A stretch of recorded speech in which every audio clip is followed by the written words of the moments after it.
Welcome back to the reading of the poem of the Man God written by Maria Valtorta, Volume 3. Chapter 324, Part 1, Return of the Eight Apostles and Arrival at Achzib. 10th November, 1945. Jesus, who is so pale, thin, and sad that I would say that he must be suffering, is on the highest point of a little mountain, where there is also a village.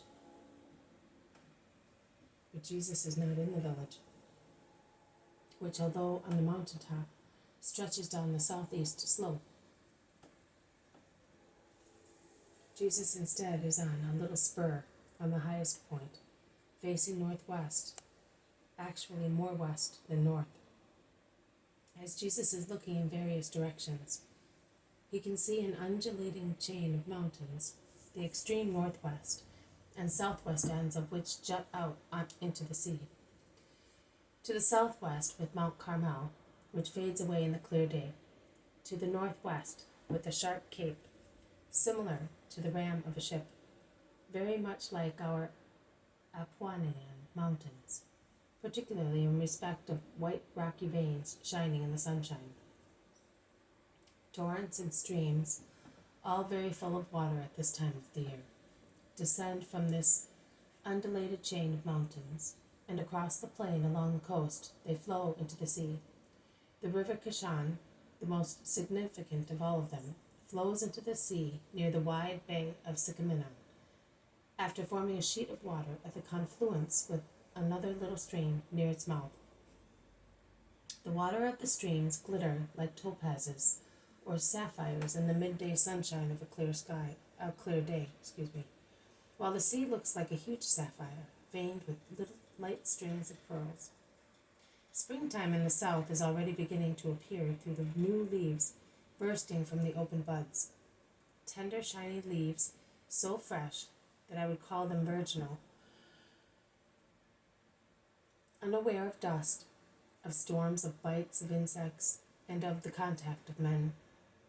And the branches of almond trees are already tufts of white pinkish foam, so soft and ethereal that they seem to be on the point of flying away from their native branches to sail like little clouds in the serene air.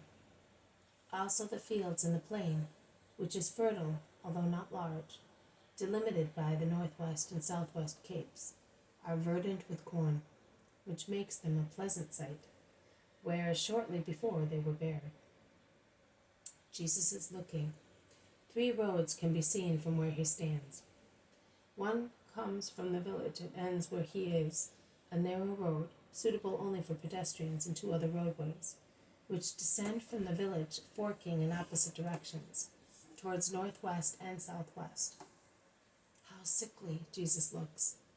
There are more traces of penance on his face now than when he fasted in the desert. He had then grown pale, but he was still young and vigorous. He is now worn out by complex suffering that crushes both physical and moral strength. His eyes are sad, sweetly and severely sad at the same time. His thin cheeks enhanced even more the spirituality of his profile, of his high forehead, long straight nose, and lips absolutely devoid of sensuality, an angelic face excluding all materiality.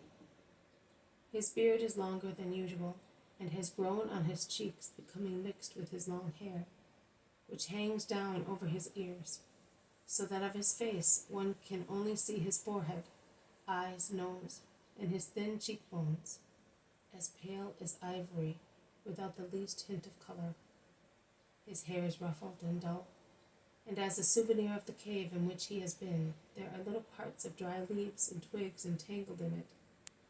His creased, dusty tunic and mantle also bear witness to the wild place in which they were worn without ever being changed. Jesus is looking around. The midday sunshine is warming him, and he seems to enjoy it because he avoids the shade of some oak trees to stand in the sunshine. But although the sun is bright and clear, it does not enliven his dusty hair or his tired eyes. Neither does it tinge his emaciated face. It is not the sun that restores or brightens him up, but it is the sight of his dear apostles who are coming up, gesticulating, and looking towards the village from the northwest road, the less steep one. His metamorphosis then takes place. His eyes brighten up, and his face seems to become less emaciated because of a rosy nuance that spreads over his cheeks, and above all, because his smile lights it up. He stretches out his arms, which were folded, and exclaims, "My dear ones!" He says so, raising his face, casting his eyes round, as if he wanted to communicate his joy to stalks and plants, to the clear sky, to the air, which already smells of springtime.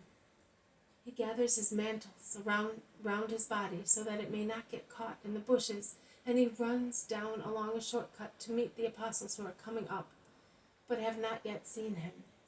When he is within hearing range, he calls them to stop them going towards the village.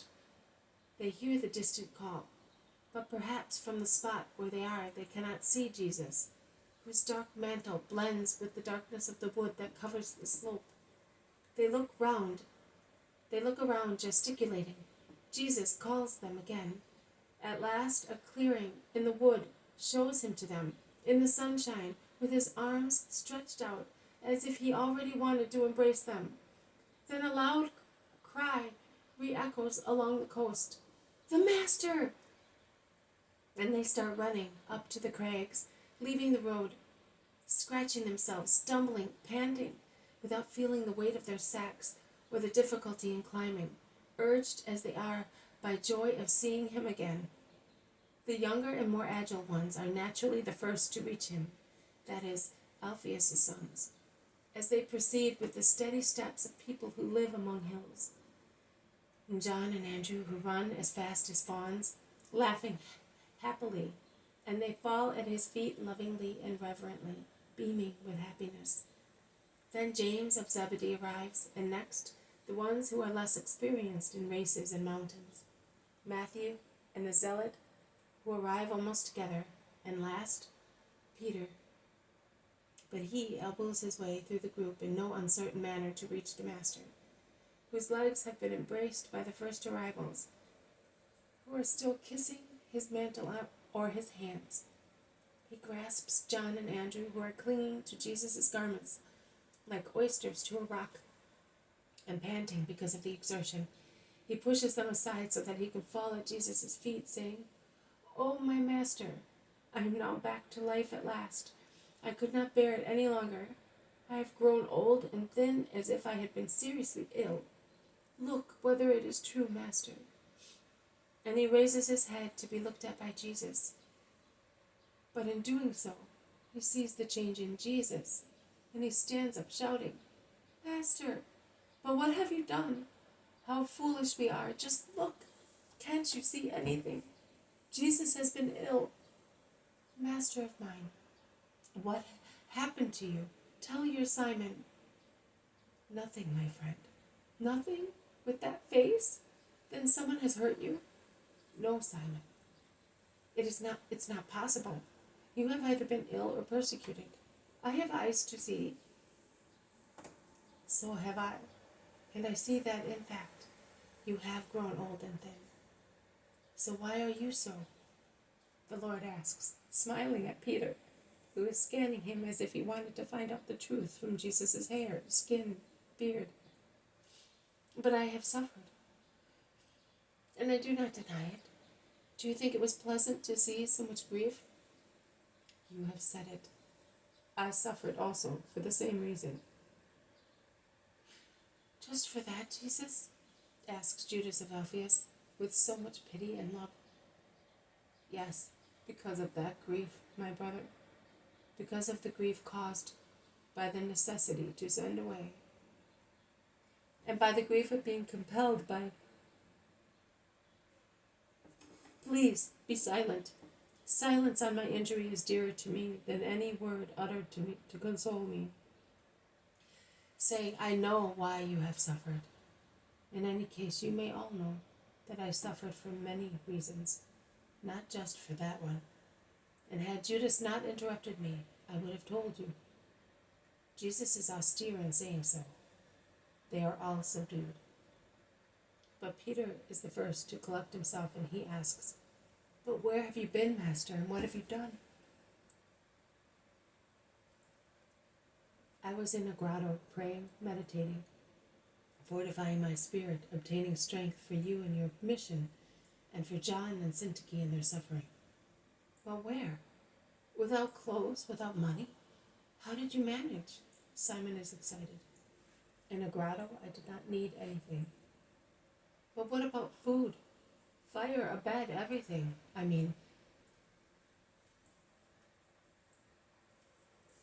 I was hoping that you would be a guest, like a lost pilgrim, at Jiftahel, or elsewhere in a house, and that gave me some peace. But tell him whether I was tormented by the thought that he was without clothes, without food, without the possibility of getting any, and above all, without the will of getting it.